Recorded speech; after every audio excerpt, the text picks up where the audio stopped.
Hey guys, today's topic of the video is going to be about an important topic, which is the second coming. And in this video we'll be discussing the introduction, the forms and the historical background, and the poem text and the explanation.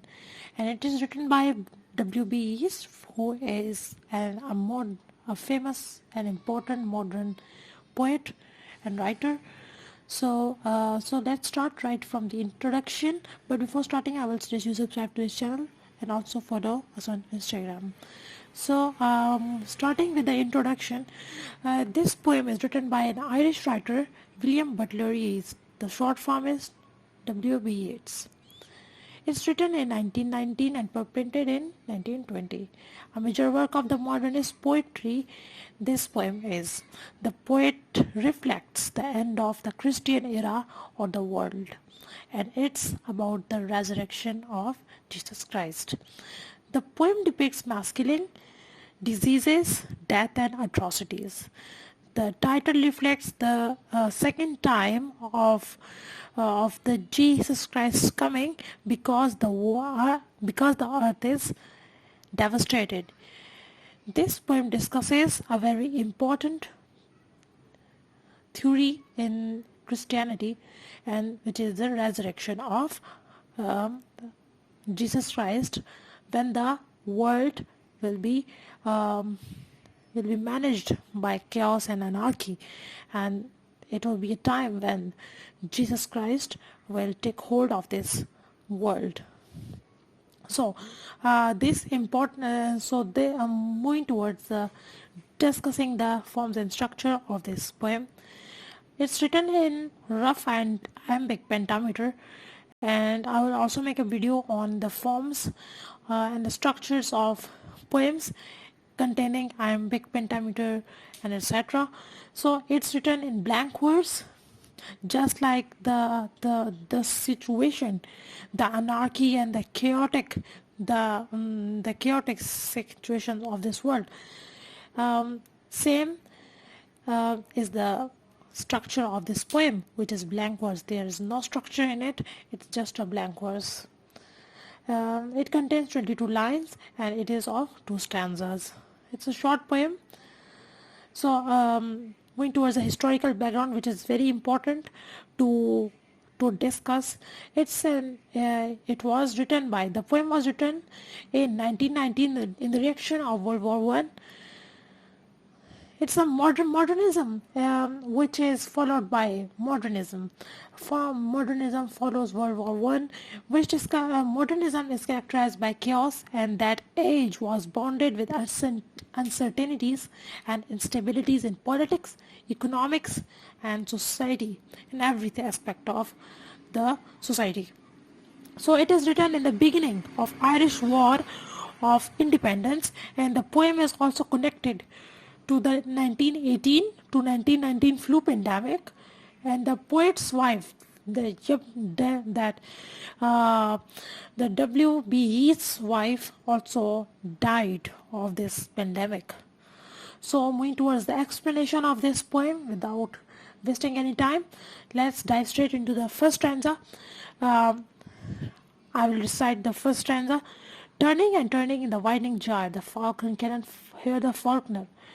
Things fall apart, the center cannot hold. Mere anarchy is loosened upon the world. The blood-dimmed tide is loosed, and everywhere the ceremony of innocence is drowned.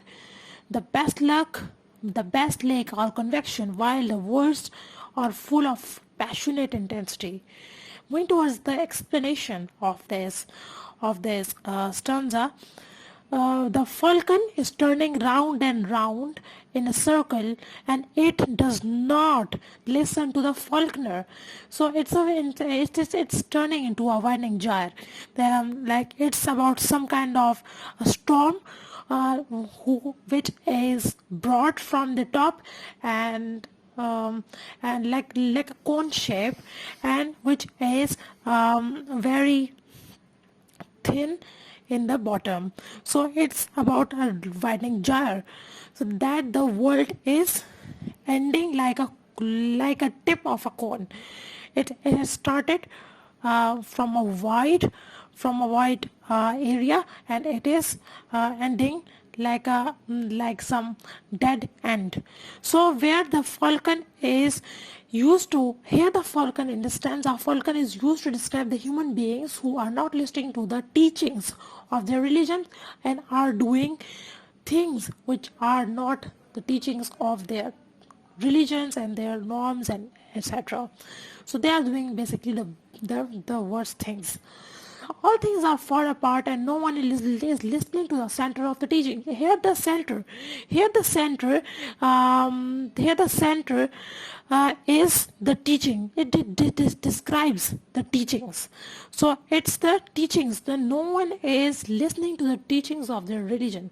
So anarchy has loosened upon or to the world order. Everything has become out of control. There is no particular order of the world. The world anarchy has become the world order. So that's the precise thing. There is blood everywhere and the innocence is gone. So there is like anarchy's characteristics. The blood is everywhere. There is fights, there's wars, there are bad things happening all around the world, and the innocence and the good happenings are gone. The best people of the world who could do anything good has no judgment, and the bad people are very passionate about their crimes.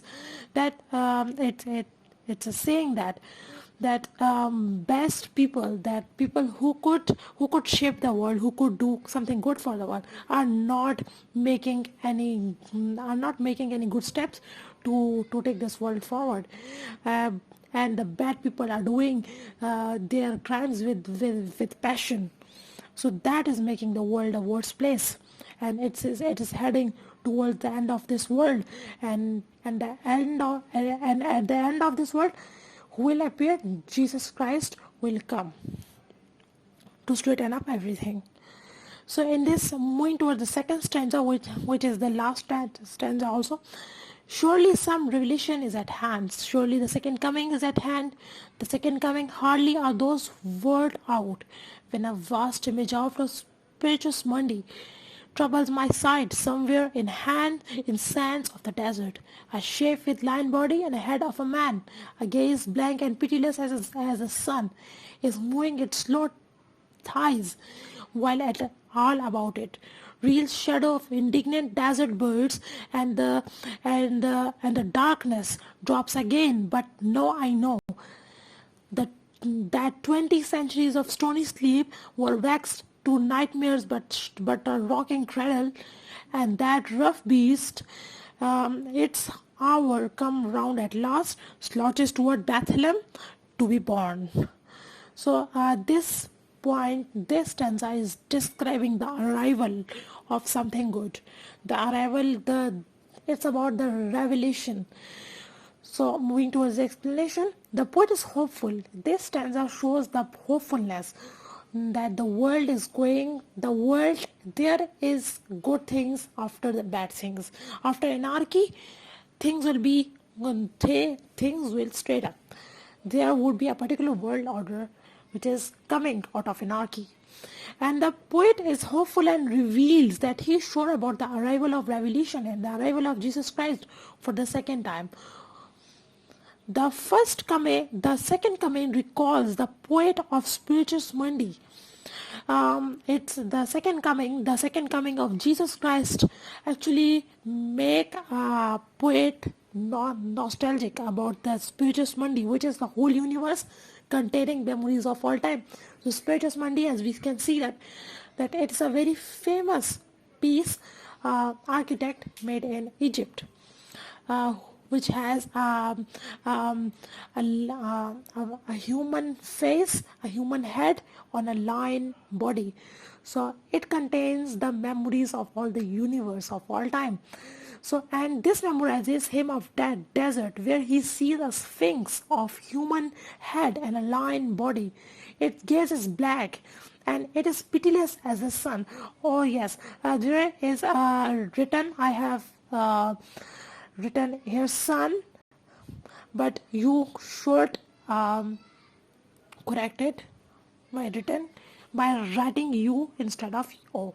Its tide are moving and it is coming forward and it's look troublesome. So the poet is remembering, the poet is making something, some memories about the moving of the Sphinx, which look terrible, and that thing is moving towards the Bethlehem. So it will be discussed in the coming slides. There is the shadow of indignant birds which are circling in the sky. They are screaming to watch the Sphinx. The Sphinx has a horrible structure, and all the birds around are screaming to see this. So to see this creature, and the darkness is prevailing. Actually, the Sphinx and the movement and the advancement of Sphinx suggests the darkness, the moving of darkness. So moving towards the next slide. But the poet knows that after 20 centuries of sleep, the vexed nightmare is about to end. It's a nightmare, and the moving of Sphinx and its move and its advancement. Actually, the Sphinx describes the figure of Sphinx. The description of Sphinx describes um, the anarchy. It's described the chaos and destruction and the devastation of this universe. So it describes a nightmare which is about to end. How? And at the time the worst beast is going to be end, and 1 hour is left in the arrival of Jesus Christ. The beast is moving towards the Bethlehem. The Sphinx is moving towards the Bethlehem where Jesus Christ was born, and it's depict the new era, the time after modernism, which is characterized by brutality, hypocrisy, and inhumanity. So that's enough. So thanks for watching. I hope you will like or dislike this video. Also comment in the comment box for further inquiry, and also subscribe to this channel. A link of the biography of W.B. Yeats is given in the description below. So thank you.